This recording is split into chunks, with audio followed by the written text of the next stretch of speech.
Robot AI hari ni boleh rasa sakit. Seriously, ada model robot daripada Boston Dynamics and project daripada MIT dipasang dengan sensor kerosakan, kesakitan dan haba. Bukan untuk torture robot tu lah, tapi untuk warning robot ni kalau ada bahagian mechanical yang terancam macam terlanggar dinding ataupun terjemur terlalu panas. Bila sensor trigger je, robot ni dia akan tukarlah tingkah laku secara automatik and react kepada kesakitan tu macam manusia. Even AI robot hari ni pun dah pandai menipu. Serius juga, sebab terdapat robot AI yang diajar untuk bermain permainan strategi and mula memberi fakta yang salah untuk dapatkan objektif tertentu, which is human trait juga tu. Pinocchio, apa? Belikan extra jaws, anggur. Bapak janji nak jadikan Pinpin manusia sebenar. Tu kenapa dia sampai sekarang tak jadi manusia. Pinpin dah jadi manusia lah. Ya ke? Sama je rasa. Sepak dia.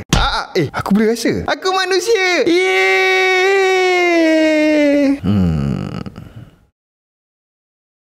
Bila pasang pin sensor? Malam.